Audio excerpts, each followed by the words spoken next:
علشان نقدر نبني استراتيجية تحول رقمي قوية، في 7 خطوات مهمة جدا لازم نتبعها.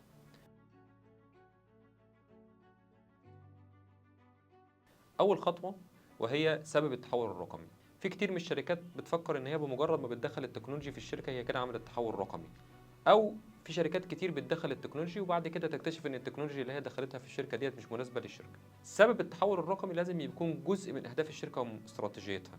يعني أنا دلوقتي بقعد بحط استراتيجية للشركة العامة وبتكلم بقول أنا هعمل الاستراتيجية دي وأحقق الأهداف إزاي عن طريق استخدام التحول الرقمي. الخطوة الثانية وهي تغيير ثقافة الشركة. الخطوة دي من أهم الخطوات اللي المفروض نعملها، لأن كتير من الشركات بتدخل التكنولوجيا على الشركة بعد كده بتلاقي مقاومة شديدة جدا من الموظفين لأنهم مش متقبلين التكنولوجيا الجديدة. ودي بتبقى مهمة الرئيس التنفيذي للشركة. لازم الرئيس التنفيذي يشتغل على الجزء ده كويس جدا، وإن هو يغير ثقافة الشركة لتقبل التكنولوجيا الجديدة.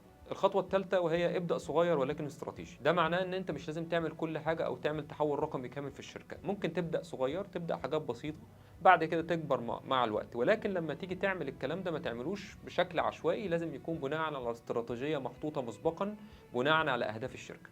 افضل طريقة عشان نقدر نحقق الموضوع دوت ان احنا قبل ما نبتدي بالحاجات الصغيرة نحاول نحط كل الحاجات الصغيرة جنب بعضها ونحسب الار او اي او العائد على الاستثمار لكل حاجة على حدة، ونحاول نبدأ بأول حاجة أو أكتر حاجة بتعمل عائد استثمار كبير، عشان ده هيكون حاجة كويسة جدا في الاستراتيجية، بحيث إن إحنا لما بنعمل حاجة قوية بتعمل زخم قوي جدا على الشركة، بتشجع الناس كلها إن هي تكمل في رحلة التحول الرقمي.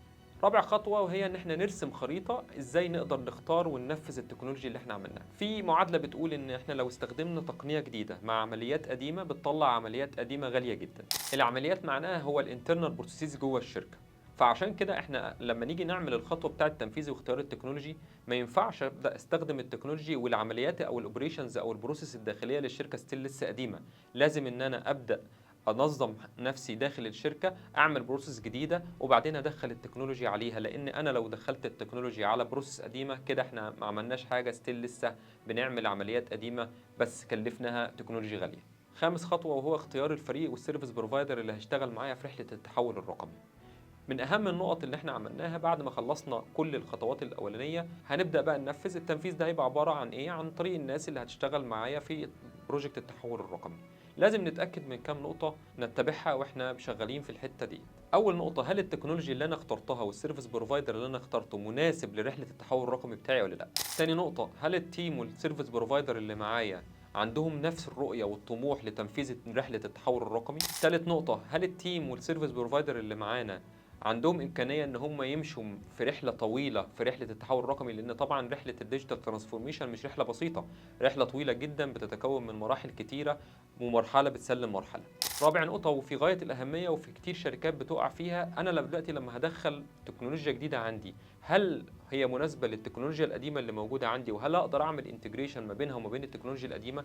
لان كتير جدا لما بنيجي ندخل تكنولوجيا جديده عندنا وفي اصلا تكنولوجيا قديمه موجوده بيحصل كونفليكت بين الاثنين، وفعلا التكنولوجيا الجديده ما بتشتغلش لانها مش قادره تربط مع التكنولوجيا القديمه او تسحب منها الداتا بشكل او باخر. النقطه الخامسه ودي في غايه الاهميه، ان انا كتير جدا بنجيب التيم والسيرفيس بروفايدر لكن التيم والسيرفيس بروفايدر ده ما بيكونش عنده خبره في الاندستري بتاعي، لان وجود التيم اللي بيكون فاهم في الاندستري بتاعي بيوفر عليا كتير جدا في رحله التحول الرقمي ده. النقطه السادسه ودي نقطه مهمه جدا، ان انا احاول ان انا ادور على شركات شبيهه ليا عملت نفس رحله التحول الرقمي دي ونجحت، عشان اقدر ان انا ابتدي من حيث انتهى الاخرين وما ابتديش من اول خالص واتعلم من اخطاء الشركات التانية. الخطوه السادسه استراتيجيه مرنه. انا دلوقتي عندي رؤيه قويه للبروجكت، عندي فريق قوي لان هو يعمل التحول الرقمي دوت، حطيت كي بي ايز واضحه وصريحه علشان نقدر نقيس التطور، عملت تعاون ما بين افراد الفريق وعملت علاقات مع الاقسام التانية عشان نقدر ان احنا نشتغل ونحقق الاستراتيجيه ديت. احنا حاليا ممكن يكون في خلال رحله التحول الرقمي بعض التغييرات في السوق، لازم الاستراتيجيه بتاعتنا تكون مرنه عشان تقدر تتحرك بسرعه مع التغييرات ديت. ما اقدرش اقول ان انا حاطط استراتيجيه معينه لازم الاستراتيجيه دي تتنفذ بنفس التفاصيل بتاعتها، لا، لو حصل تغييرات في السوق لازم اكون مرن بحيث ان انا اغير الاستراتيجيه بتاعتي بالشكل المطلوب عشان نقدر نواكب التغيير السريع ده. الخطوه السابعه هي الزخم والتعاون والتوسع.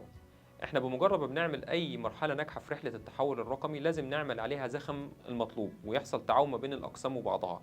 الزخم ده بيدي قوه دفعه كبيره جدا للفريق وبيحسس التيم بتاعك ان هو عمل حاجه، بالاضافه كمان ان الموظف او الموظفين اللي موجود في الشركه بيحسوا بتغيير فعلا في رحله التحول الرقمي اللي انت بتعملها. علشان كده مهم جدا ان انت بمجرد ما بتحقق حاجه بتقدر تعمل عليها زخم وتطلع منها احصائيات او تقارير لنسبه التحقيق او الحاجات اللي اتحققت كويسه في رحله التحول الرقمي. النقطه الثانيه التوسع. على طول حاول ان انت ما توقفش في رحله التحول الرقمي بتاعك، بمجرد ما بتخلص نقطه بتتحرك على نقطه تانية، تتعلم النقطة الأولانية وتحرك التعلم دوت، والأخطاء اللي أنت عملتها في النقطة الأولانية تحاول تصححها في النقطة التانية، وهكذا، بحيث إن هو يحصل توسع أفقي ورأسي في رحلة التحول الرقمي بتاعك.